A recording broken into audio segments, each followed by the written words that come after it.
Good morning बच्चों।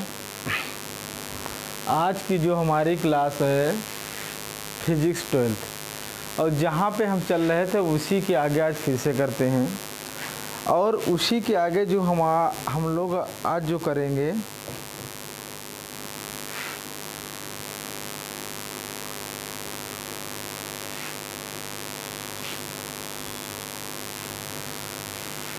तो उसी के क्रम में हम लोग एक आज बढ़ेंगे। तो आज क्या क्या करेंगे, आज हम करने जा रहे हैं कि एक समान वैद्युत क्षेत्र में रखे वैद्युत द्विध्रुव पर कार्यरत बल युग्म का आघूर्ण। क्या है? एक समान वैद्युत क्षेत्र में रखे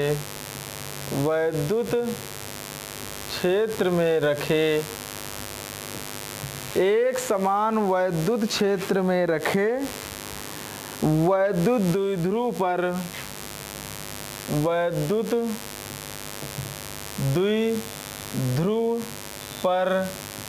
कार्यरत बल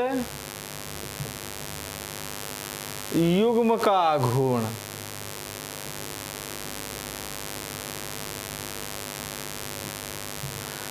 तो आज हमें क्या सिद्ध करके लाना है? बल आघूर्ण। ध्यान से सुनिएगा, बल युग्म का आघूर्ण। तो एक तो चीज़ समझ में आ गई होगी कि हमें यहाँ पर सिद्ध क्या करके लाना है, अर्थात हमें बल युग्म का आघूर्ण मतलब टाउ सिद्ध करके लाना। टाउ को कहते हैं बल युग्म का आघूर्ण, या इसी को हम लोग बोलते हैं बल आघूर्ण कहते हैं। ठीक, तो इसी को लेकर आज हम लोग आगे बढ़ते हैं और देखते हैं क्या होता है इसमें। तो देखिएगा, आप लोग ये हेडिंग नोट कर लीजिएगा, फिर इसी को लेकर हम लोग आगे बढ़ें। एक समान वैद्युत क्षेत्र में रखे वैद्युत द्विध्रुव पर कार्यरत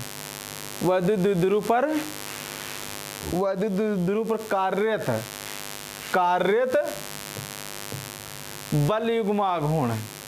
क्या है? यदि एक समान वैद्युत क्षेत्र में रखे वैद्युत द्विध्रुव पर कार्यरत बल युग्म का आघूर्ण। तो आप लोग ध्यान से समझेंगे इस चीज को, और ध्यान से समझने के बाद में अब इसके बाद देखते हैं। तो देखिएगा क्या होता है। इसको मिटा देते हैं, अब इसको सिद्ध करते हैं। और सारे बच्चे ध्यान से इसे सुनेंगे और देखिएगा। मान लेते हैं, माना एक समान वैद्युत क्षेत्र ये है। माना एक समान वैद्युत क्षेत्र ये है। ये एक वैद्युत क्षेत्र है, वो भी कैसा है? एक समान है। कैसा है? ये एक समान वैद्युत क्षेत्र है। ये माना एक समान वैद्युत क्षेत्र,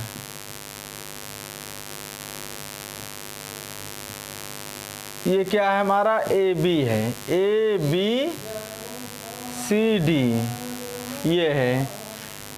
मान लेते हैं, माना एक समान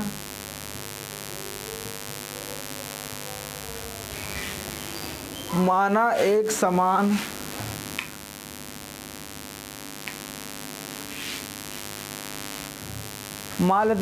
एक समान वैद्युत क्षेत्र ए बी सी डी है। मान लिया है एक समान जो हमारा वैद्युत क्षेत्र है वो क्या है? ए बी सी डी है। ठीक, ए बी सी डी है, जिसमें क्या है? जिसमें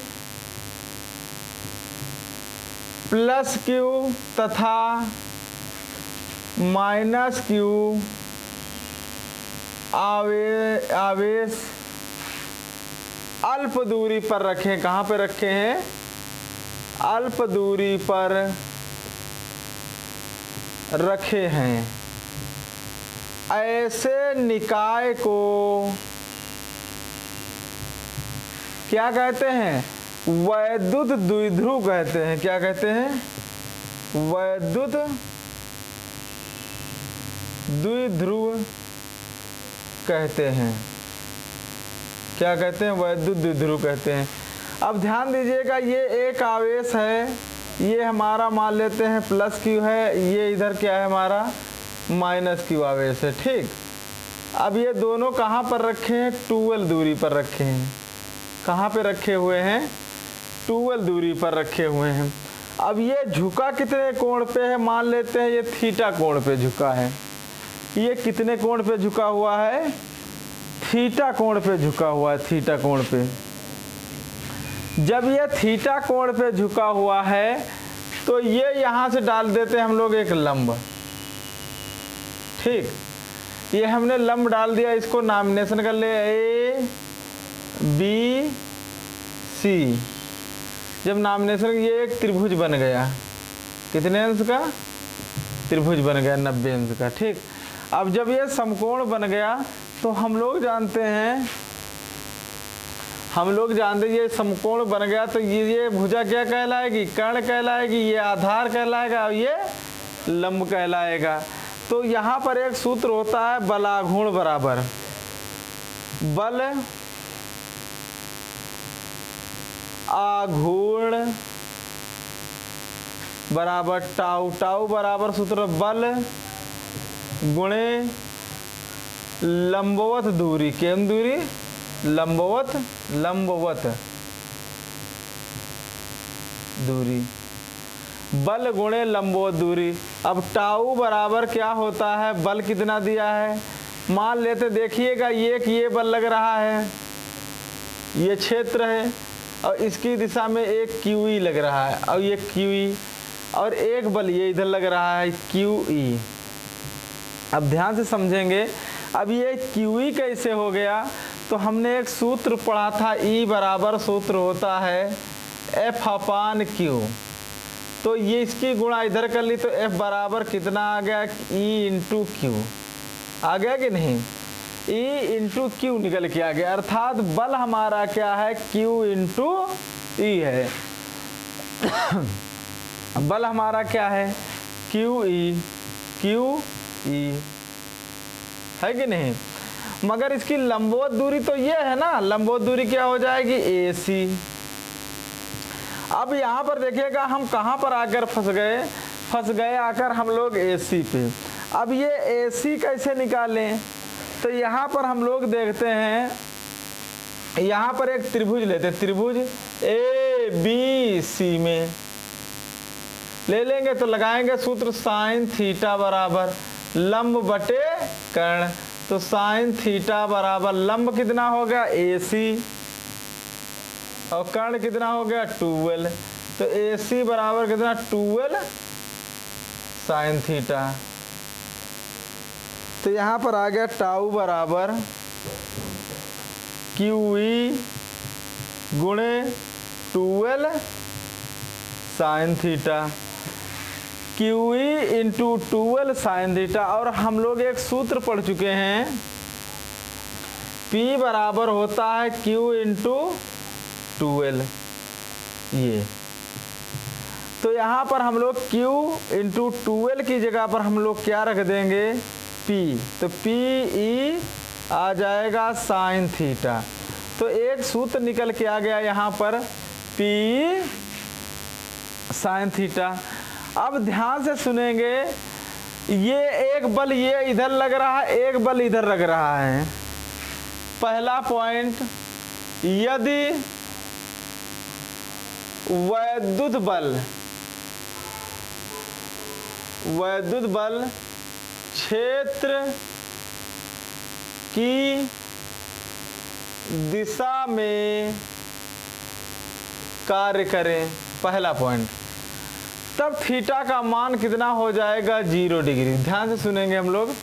अब ये क्षेत्र इधर है, बल भी इधर लग रहा है, ये वैद्युत क्षेत्र इधर है, ये क्षेत्र इधर है और बल भी यदि इधर लग रहा है तो कोण कितना होगा? थीटा अंश होगा। तो कोण कितना हो जाएगा? यहाँ पे थीटा डिग्री हो जाएगा। जब कोण थीटा डिग्री हो जाएगा तो थीटा का मान हम लोग कितना रख देंगे? यहाँ पे थीटा का मान कर लेंगे टाउ बराबर पी ई साइन थीटा का मान रख देंगे 0। अब जो थीटा का मान 0 रख देंगे तो साइन 0 का मान कितना होता है 0। तो यहाँ पर हो जाएगा पी और इंटू क्या हो जाएगा 0, अर्थात टाउ का मान कितना आ गया 0। अर्थात एक बात समझ में आई कि जब हम लोग क्षेत्र की दिशा में बल लगाते हैं तो थीटा का मान 0 होगा, और जब थीटा का मान 0 होगा तो आघूर्ण भी क्या होगा 0 होगा। आघूर्ण भी क्या होगा 0 होगा। दूसरा पॉइंट आता है यहाँ पर, यदि वैद्युत बल क्षेत्र के विपरीत दिशा में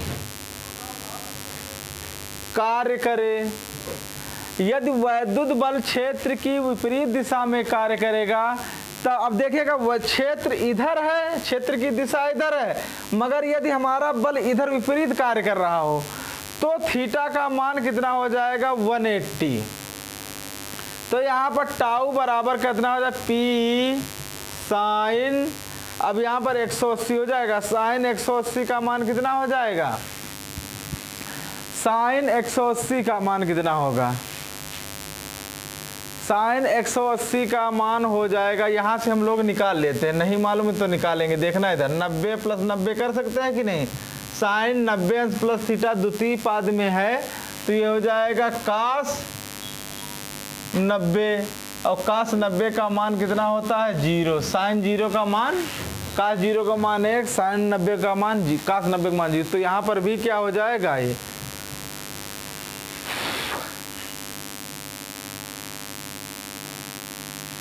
यहाँ पर कितना हो जाएगा इस भी दिशा में क्या हो जाएगा, तो इसका मान कितना, साइन 180 का मान क्या होता है 0। तो P गुणे 0 अर्थात टाउ का मान फिर भी अगर विपरीत दिशा में है तब भी टाउ का मान क्या हो जाएगा 0 हो जाएगा।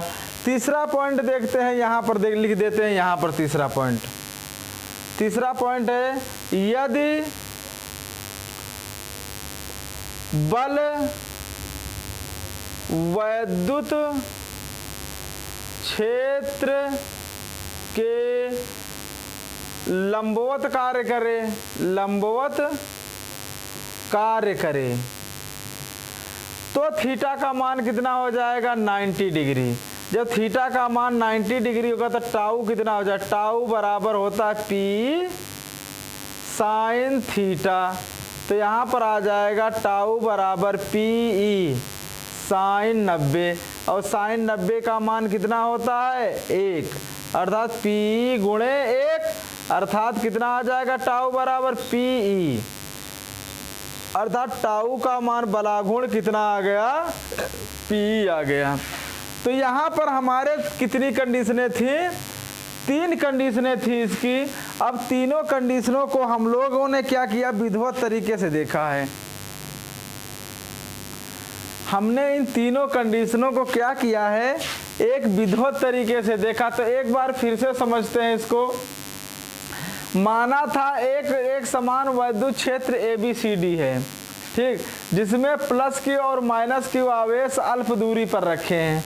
ऐसे निकाय को क्या कहेंगे, वैद्युत द्विध्रुव कहते हैं। अब बलाघूर्ण बराबर हमने सूत्र पढ़ा था, बल गुणे बल लंबवत दूरी। अब बल तो हमें मालूम है F बराबर E बराबर F1 की, तो F बराबर E इंटू क्यू होगा, E इंटू क्यू होगा।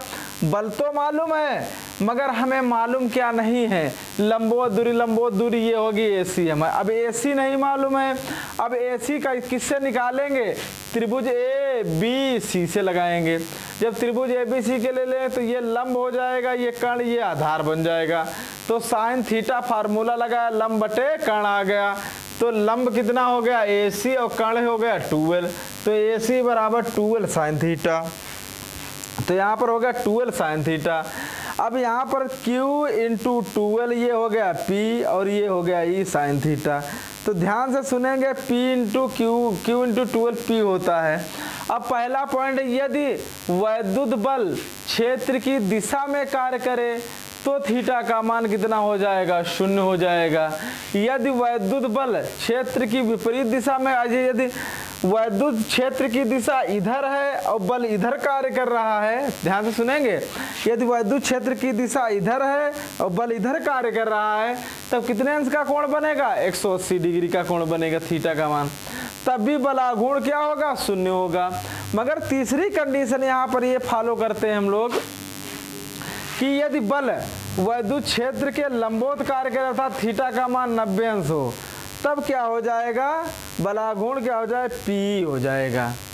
बलाघूर्ण क्या हो जाएगा, पी हो जाएगा। तो बच्चों ये आज की क्लास आप लोगों को कैसी लगी,